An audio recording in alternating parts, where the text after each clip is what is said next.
Nalate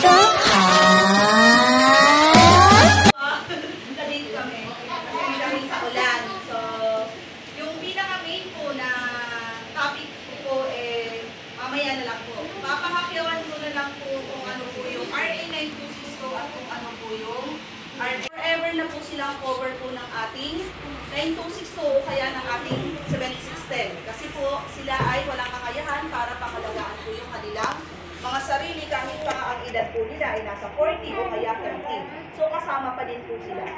No? Kaya kasi may mga iba na lalo na sa mga sustento, pag nag-18 na, wala na daw. Pero pagka special po yung mga anak po natin, for life na po yun na susustento po nung lalaki, nung tatay. Yun po yun. At sino po ang nakakasuhan ng 9262? Yun po yung mga asawa ninyo, jowa ninyo, ano bang tawag? Live-in partner? Ano ba kung ibang tawag ninyo doon? Meron ba? Mga iskabeche, meron po ba? Wala naman, ano? So, yun po yun. Karaniwan, lalaki po ang nakakasuhan po ng 9262. So, sa 9262, meron po tayong tinatawag na yung sa physical abuse, meron pong psychological abuse, meron din pong sexual abuse, meron din financial, at saka meron din pong economic. So, pahapyaw lang po ito ha. Hindi ko talaga aanuhin kung ano yung nakasulat sa libro. Kung ano lang po yung madali nating intindihin para at least magkaroon lang po kayo ng idea. So, yung sa 716 ay yung sa physical abuse po na sinasabi ko, yun po yung binubugbog. So, nakikita po siya. External po yun. Sinasabunutan, sinasampal, tinatadyakan, at saka, oo nga pala, yung mga bata parang nakaganon eh. Kayo na po magpaliwanag sa mga anak nyo ha. Baka mamaya may itanong ano yun, anong ibig sabihin nun. O, kayo po magpaliwanag po sa kanila ha, para at least maintindihan po nila. So, yun po, yung sa physical, yun yung sinampal, tinadyakan, ano pa po, ang mga ginagawa. May binubugbog po ba dito? Wala naman po. Binubugbog lang po kayo ng pagmamahal. Mas okay po yun. Kaysa naman talagang binubugbog kayo at binungod sa sahig, mga ganon. So, yun po yung physical abuse na tinatawag natin. Pagka kayo ay naging biktima ng physical abuse, kailangan po within 24 hours, kailangan po magpa-medical po kayo. At ang requirements po kung saan kayo pwede magpa-medical ay sa public hospital lang po. Hindi po kayo pwede sa private. Kasi, yun nga, private daw, pwede ninyong bayaran. Pag untog lang kayo doon, sabihin nyo, inuntog kayo ng asawa ninyo. So, hindi po tinatanggap yung medical legal from private. Pero, ito naman po ha, exception po.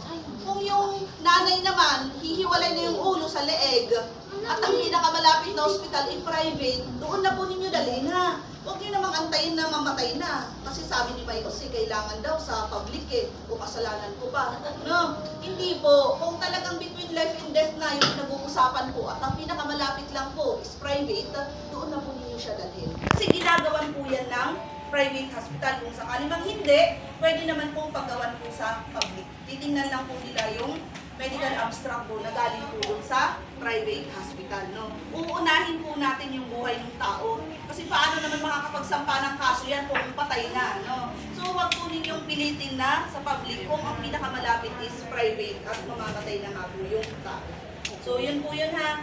Tapos yung mga nanay na laging sinasabi na hindi nagpa-medical kasi hindi ko naman iniisip na magsasampa ng kaso o dahil mahal ko yung asawa ko. Yung mga ganon. Kaya pagka binubugbog naman kayo, ka, pero wala naman tayo may makita ng ebidensya. Kahit sabihin po ninyo sa akin na ang daming beses na kayong binubugbog, sinasaktan ng asawa ninyo, pero kahit isang medical legal wala kayong may pakita sa akin, di ko po maipafile yung case po ninyo. Kasi wala po tayong ebidensya. Kung questionin po ako dun sa court, bakit ko ipafile yun? Wala naman tayong ebidensya. Hindi po ako ang kailangan ninyong paliwalain na may ginagawang hindi maganda yung asawa ninyo kasi madali ko namang malaman eh. Tanungin ko lang yung bawsi, tanungin ko lang yung kapitan, konsehal sa barangay. Kung talagang lagi kayong tumatakbo sa barangay at binubugbog ng asawa, di malalaman ko. Kaya lang ang court ko or ang judge natin is hindi naman po ganun ang ginagawa. Nakabase lang po sila kung ano yung ipipresent po natin sa kanila. So yun po ang kailangan. Kailangan ng medical legal. Pagka wala po, pasensya na po, hindi ko po maipafile yung case po ninyo, baka pwede po sa private lawyer. So yun po yung physical. May tanong po ba sa physical abuse? Maintindihan naman po. Basta ang importante doon, within 24 hours. Pag lumagpas po ng 24 hours, halimbawa, Kilala mo yung nurse or doctor dun sa Santa Maria. Anong gagawin mo? Nangyari ng Sabado, pupunta ka ng Tuesday kasi yun lang ang gusto mo. Binigyan ka naman. Pero, ang nakalagay doon, Sabado nangyari. O, pag nakita po ng piskalya yun o yung judge, dismiss na po agad yung kaso. Kasi, late na po eh. Ilang oras na po ang nakalipas.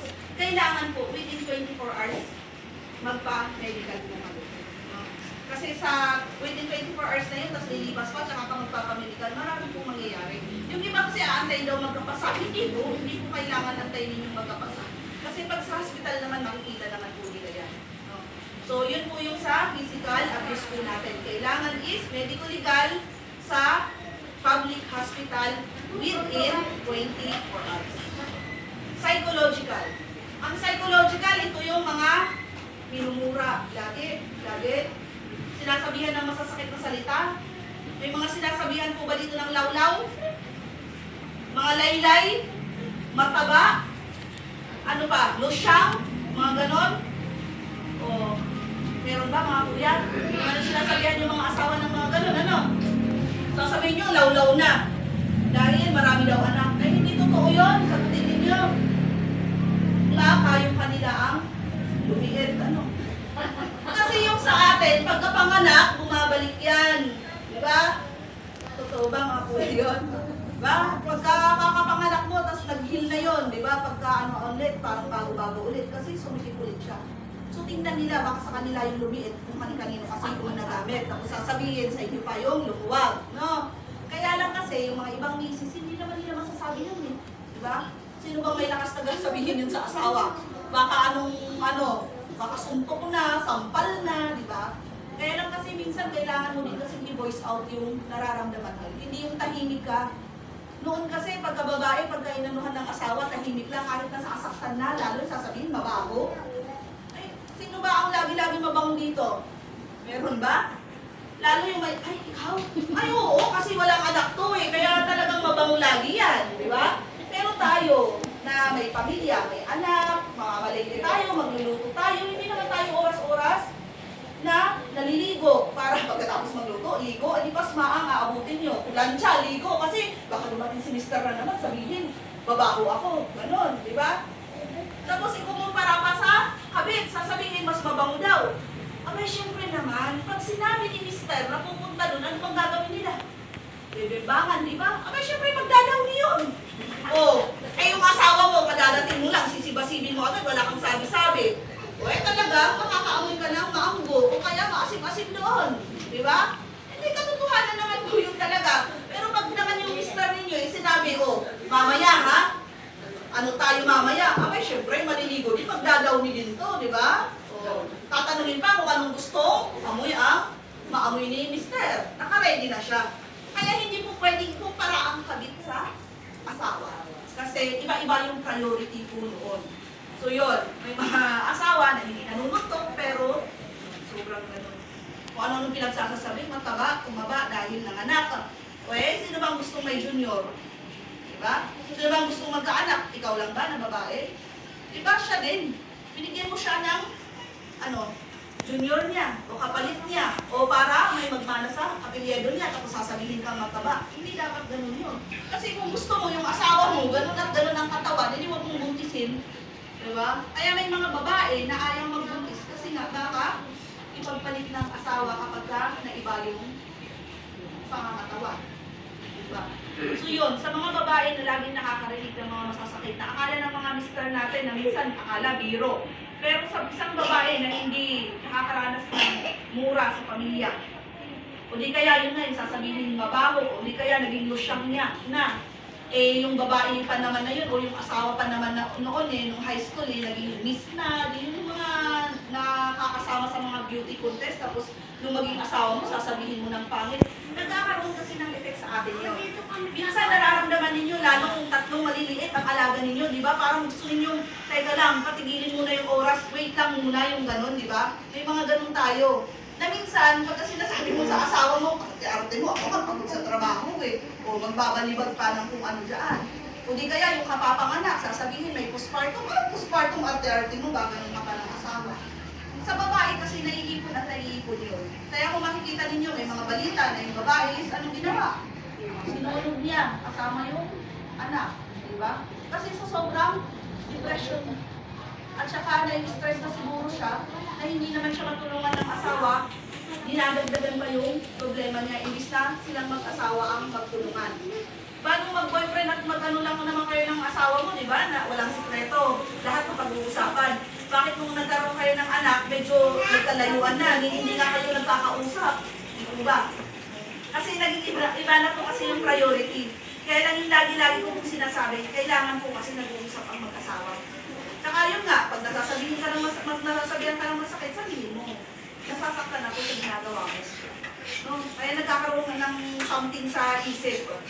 So ito mga nanay, kung nakakaramdam kayo ng, o kaya nakakaisip kayo ng hindi maganda tulad nun, parang gusto ninyong lagyan ng unan yung bibig ng anak ninyo pag maingay, o di kaya isabit yung anak ninyo, baka kailangan po natin ng tulong ng psychologist. No? Hindi lahat po ng nadadala ng psychologist ay baliw. Papunta pa lang doon kung hindi po ninyo agapan. Totoo po yun. Kasi sila po ang makakatulong sa atin para maibsan po yung ano natin, yung depression natin. Yung mga iniisip natin na hindi maganda, sila po ang makakatulong po sa atin. May iba na binibigyan po ng gamot para maibsan yun, o di kaya naman may mga iba na tinuturuan ng gagawin. O parang mga exercise para mawala yung stress po nila kahit papano. No? So yun, hindi po biro yung sasabihin natin psychologically abuse ng asawa. Sa court po, yun ang tumatayo. Minsan, nadidismiss ang physical, nadidismiss ang sexual, pero ang psychological, hindi po siya nadidismiss. Bakit? Hindi po tayo pwedeng magbaliw-baliwan at sasabihin natin na dahil sa ginagawa ng asawa natin. Pagka hindi po makita na wala ka talagang trauma o anuman dahil sa ginagawa ng asawa mo na kinwento mo doon at negative ang malalagay mo doon sa psychological evaluation mo, tulad din po sa physical, wala pong kaso. Kailangan po malalagay na may post-traumatic mga ganon na nakalagay doon para po maisampa po natin yung kaso. No? Usually noon, pagka binubugbog ka ng asawa mo, sinasama na po namin yung psychological abuse. Bakit? Di ba pagka binubugbog ka, nagkakaroon ka ng trauma, nagkakaroon ka din ng depression. Kasi kasama yun, habang binubugbog ka, minumura ka. Diba? Tama po. So talagang kasama po siya. Kaya lang may mga asawa na sobra yung bibig. Hindi siya nangangante, pero yung salita niya ang talin. Ang pinakamahirap pa naman, mas maano pa yung physical kasi humihilom yan Kaya lang yung salita, bumabaon. Mahirap na po siyang gamutin. So ang tulong is from psychologist. So sa psychological evaluation, kailangan po mayroong nakalagay na trauma kayo, na-depress kayo, o kaya may stress na nangyari sa inyo dahil sa ginagawa ng asawa nyo, araw-araw po sa inyo. No? Pagka nag-negative ulit, wala pong kasong psychological ulit. No? So, huwag niyo akong sabihan na, pinapunta-punta mo ako, nang hirap-hirap pa naman, tapos wala din pala. Kasi nga, sinasabi ko sa inyo, hindi po natin pwede pikihin. No? Kahit na-strong yung personality mo na kaya mong labanan ng problema, lalabas at lalabas pa din yun. Kaya may mga ibang nanay na pagka nag-undergo sila ng psychological evaluation, tumatagal yung session. May iba, 3. Kasi agad-agad nakikita yung iiyak na, yung nanginginig na pagka pinagpupwentuhan yung mga naranasan niya. Meron din namang mga nanay na umaabot ng 4 hanggang 6 na session. Kasi strong yung personality niya, yung kaya pa niya, na nadadala pa niya. Kaya nang pagka naipon kasi yun, ano yun, lethal yun. Yun yung meron namamatay, o kaya pumapatay siya, o di kaya natutuluyan na siyang mawala po sa sarili niya. So, ganun ka ano po yung psychological evaluation natin ngayon. At ganun din ka-importante yung mga psychologists po natin ngayon. Kasi kung mapapanood natin, kahit anak mayaman, bakit? Depression, nagpapakamatay. And usually, yun ang dapat itapik po sa mga bata na ito, na maliliit. So, maaano din po natin yan mamaya. So yun, sa psychological, kailangan po psychological evaluation. Pwede po sa private, pwede din po sa public. Tinatanggap po ng court yun. Hindi katulad ng sa physical na, dapat po talaga is public hospital. No? So may tanong po ba kayo sa psychological? Yun lang po ang pinaka-ano nun sa psychological. Kasi pag lalaliman natin, makakatulog po kayo. Baka wala nang magluto ng kapunan. So yun po yung sa psychological. Importante lang po na malagay na mayroong trauma, may stress, or may depression po doon sa psychological evaluation po. No, May libre po tayo nun ha. Kaya huwag kayong mag-alala kasi ang mahal po talaga nun pagka nag-private kayo, abutin ng 15 to 20,000. 15,000 lang po ang pinakamura. Kaya lang magiging 20 yun kasi pag po yung psychologist ko in Fortis, magbabayad po ng 5,000. Pero pag kayong libre, ano naman, yun yung pinag-uusapan namin ng barangay, na kung sakali merong may mga ganun at gusto talaga na magpa-psychological evaluation kasi gagamitin sa kaso, Mandaluyong po kasi yun. Once a month naman ang punta po doon. Ang mag-aano ng transmo ninyo is barangay. Pero yung lagi ko ang sinasabi, baka pwede pakidamay ng tanghalian. Kasi libre yung sasakyan po eh. Magbaon lang kayo, magluto kayo ng itlog, di ba? Noodles, tapos yun na, pagsasaluhan na lang po. Kasi pagka, alam naman po ninyo, pagka private po, ay pagka public yan, pila-pila po talaga. No? So yun po yung sa psychological po natin. Pagka may mga tanong po kayo, pwede po kay Bausi na lang po itanong. So ang pangatlo, sexual. Bakit may mga mag-asawa na nagre-reklamo ng sexual? Eh kung tutuusin, kaya nga mag-asawa, kasi ginagawa naman po talaga ng mag-asawa yun. Tama po, di ba? Kaya lang kasi, dahil sa napapanood sa social media, na akala nila masarap kung saan-saan butas na lang pinapasok. Tama po. O, may mga pinapasubo pa na akala mo, lollipop ni ang baho-baho. Hindi naman hinugasan. Kasi nga, dahil sa napapanood po na kung ano-ano sa social media. Di ba? Kaya minsan, pinipilit mo yung asawa mong gawin yun, abay, huwag naman. No? Bakit pagkalaan mo ranas mo yung asawa mo, ay papagamot mo ba yan? Mamagalit ka pa, di ba? Hindi makapagluto kasi masakit yun. Masasabihin mo, arte-arte mo, gaganon mo, sino may kasalanan. Ikaw din naman ang pumilit doon sa asawa mo. No? Saka wag po kayong maniniwala na kapag nakasampo, 5 anak, o ilan pa yung anak ninyo, o ilang naging partner ninyo, hindi po kayo dapat maniwala na pag sinabi na, di ba kasi, law-law na nga yan, hindi makikita na naghahasa daw kasi marami nang gumamit. Pero ito po ha, pagka tayo po ay pinilit, hindi po basa yun, at pinilit pasukan, nagkakaroon po siya ng gasgas. Ang gasgas na yun, yun po yung tinatawag natin na, or ng mga doktor na laceration. Yun po yung pagiging ebidensya na talagang pinilit siya or ginahasa siya. Kasi pagkabasayaan ay kahit anong pasok at labas niyan, di ba?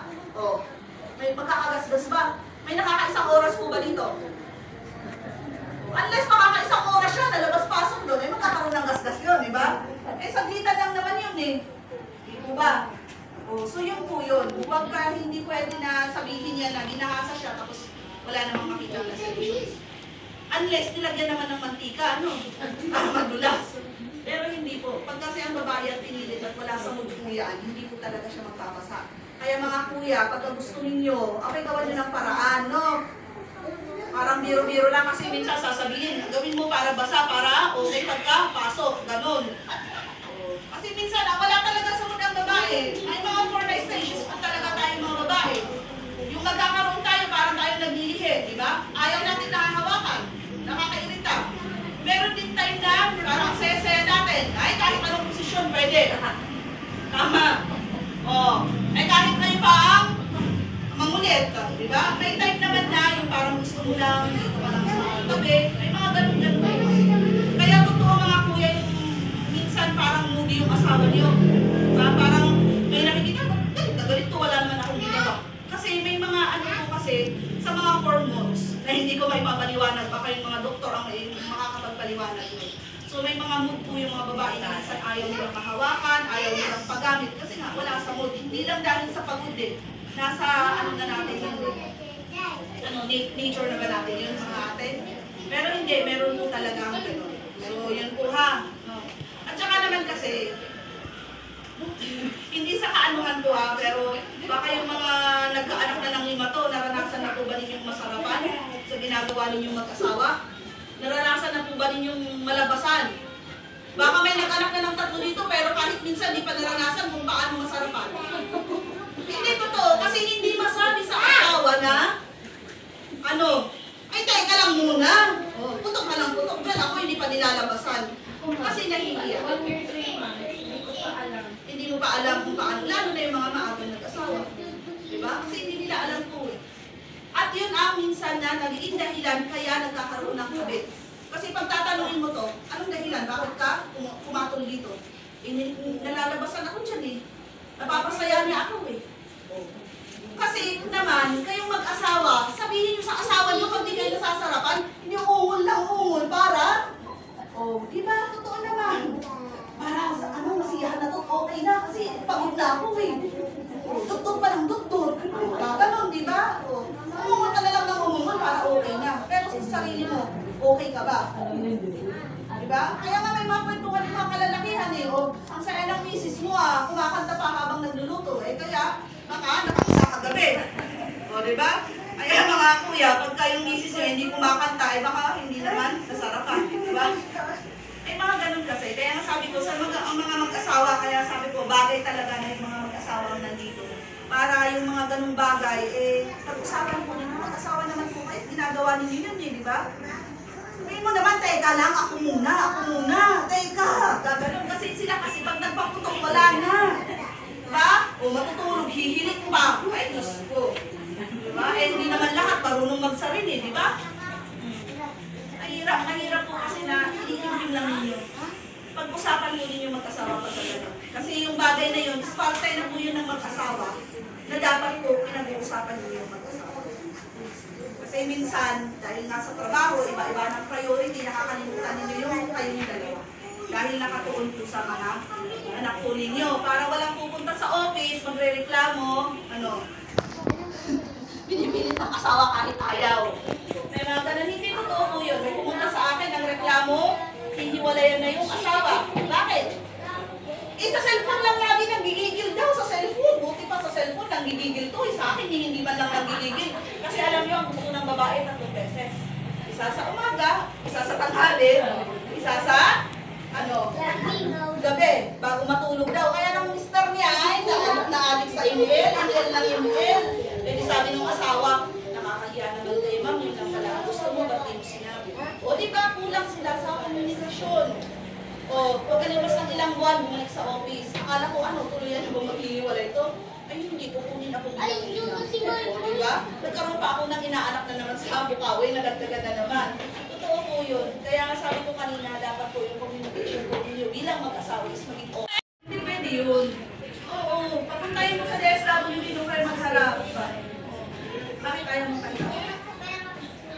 Babae po kasi siya, with guidance ng hindi kasi huli na pwede mong ibigay sa kanya, yung bata na may record ba po siya na, ay hindi pwede talaga. Kailangan supervise. Okay na sa akin po lang po hindi ano pa din. Pero kailangan supervise yung pag-isip. Hindi kasi pwedeng ibigay, lalo pag may record na dati ng siya, sa system, apps, o mga rec, mga gano'n, hindi po pwede. Pahiram na, totally na, walang guidance mo. So, kailangan supervise. At least para pag kasi nagkaroon kayo doon, malalaman mo anong dapat o ano yung set-up ninyo. Hindi po kasi kayo papayag sa verbal lang. Yung salitaan lang na ngayon, okay na kami na ganito na lang yung gagawin natin. Okay na kayo. Kasi darating yung panahon nga po na magkakaroon ng jowa to, o kaya magkakaroon ng ibang mababaliwala na yung bata. Dapat na pala, mag-usap po kayo, may kasularan ako. Kasi parang hindi nyo madali lang po mag-usap. Diba? Para at least may hawak-hawak po kasi. So may tanong po ba sa sustento pa? Si ate na pwede kang pumunta tondo, pero huwag mong sabihin walang ginawa ang pulis ha. Ate, magpatulong ka lang para sabihin kung talagang gusto mo. Huwag na lang, kaya naman. Kasi may ibang mga ganun sasabihin, walang ginawa yung pulis. Abay talagang sasagutin ko, wala talaga akong magagawa. Di ko naman nabilang kung kailan sila gumawa ng bata. Wala naman ako nung habang ginagawa, pinapanood ko talaga. Talagang kung galing yung na yan. Sila nga, hindi na nila mapatunayan na alam ng lalaki ko. Ako pa kaya, nawala rin kung habang ginagawa rin, diba? Kasi may ganun po walang magagawa yung pulis, walang ganito, ganyan. Barangay, wala din, walang kwenta. Hindi, sabihin na po ninyo na wala akong papayag. Baka pwede ka makakinig ng tulong sa inyo kasi napapanood ko na may mga ganitong problema, DNA na lang, sinasagot nyo. Ganun na lang. Huwag na ninyo kayong na walang ginawa. Kasi kung may hirap naman ganun, sasagutin ko talaga yun. Pagka ganun sa akin na doon kayo. Ibang istasyon na yun na dahilan daw yung pulis walang nagawa. Paano naman gagawin namin? Hindi nga namin alam din po sila para yan. Basta amin kahanapin. Diba? So, yan po yung sa financial, yung 926 natin at sa mga system. May mga hindi ko ba kayo naintindihan? Okay na po. So, sabihin lang dapat tayo ang magsabi eh. Na talagang lumalaki ang baby na yan. Iba-iba talaga ang tubo niyan. May iba walang buhok, may iba may buhok, may mga ganun. Ipaliwanag ko natin. Kasi pag laging ganun, nagsinghal, o anong gagawin ng anak, ay ayaw kong sabi kay nanay, magkakalit na naman ito. Diba? Kaya dapat pagka nagtatanong, sige, entertain. Pagka pagod na tayo, gusto natin sumigaw, sabihin mo, sige na, wait lang ha, iinom muna ako ng tubig. Kung ganun, hindi kayo tulungan mo muna, tapos sasagutin mo mamaya yung tanong. O di, magsisisigaw ka muna sa kwarto, ano sa unan. Para ano, hindi mo masigyalan yung bata. Kasi minsan alam mo, pagod tayo, tapos ano bang tinatanong, hindi kayo nag-rush tayo, ano bang tinatanong yung bata, diba? Eh, pagka ganun po, yun nga, pwede namang sabihin na, wait lang na ha, pag-usapan natin sa ganitong araw, sa ganitong oras. Tapos pagka sinabi naman ang pag-usapan ng ganitong araw, ito pa rin ninyo. Kasi anong sasabihin ng bata ay wala sinungaling. Hindi naman niniwala sa sasabihin ko ninyo. Tsaka yung sasabihin mo, huwag magsinungaling. May bumbay na naniningil. Ama, utang daw, bayan, may bumbay. Ang sasabihin sa anak, wala ako sabihin mo. O sasabihin ng bata, di ba mama, bawal mag-lie? Bakit alam ba ng anak natin kung ano yung white lies, mga galon? Wala eh. Sinungaling, yun na yung alam ko ng mga anak natin. So, yung mga bagay na gano'n lang, mga napakasimple, pero dapat po natin talagang simulan sa kanila habang po sila ay bata. Kasi sa mga ganitong paraan, may iwas po natin sila na maabuso ng ibang tao. Lalo na yung mga bully minsan, kung makikita mo kasi sila yung parang left out sa bahay, na kaya sila gumaganti at gusto magpapansin kasi pagka nakakagawa sila ng hindi maganda sa bahay, hindi sila napapansin ng magulang nila. Hindi kasi sila pinakausap ng magulang nila sa bahay. Yung mga ganun ba? Kaya ang ginagawa, magbubulo na lang sa school para kausapin ng magulang. Huwag natin iparamdam sa mga anak natin. Yung kahit simple bagay na, kumusta yung araw? Mga ganun parang open lang. Huwag naman yung parang magbarkada kayo na tatawag sa'yo ng ano, ng anak mo. Oo, mare, gaganon ka pa. Oo, tol, gaganon pa yung ano. Magkaroon po tayo ng boundary. Ako nanay mo, ako tatay mo. Dapat i-respeto mo ako. I-respeto ko din kita rin naman. Ganun po. Hindi yung parang magbarkada ka, pagtay na kayo. Tapos mamaya pa kayo pa. Siya pa ang masusunod. Mag-uwi ako mama ng girlfriend mamaya ah. Tapos kinabukasan, iba na namang babae. Ay, huwag yung sanayin. Huwag po gano'n. Huwag kayo yung susunod sa anak. Dapat kayo maging authority, maging kayo ang kasi may mga ganun eh. Dahil mahal ang anak, gusto ibigay ang gusto ng anak, kaya lang pagka na sobrang eh, hindi na maganda. Kailangan din po natin mag-correct. So may mga tanong po ba kayo? Baka may mga iniisip kayo dyan na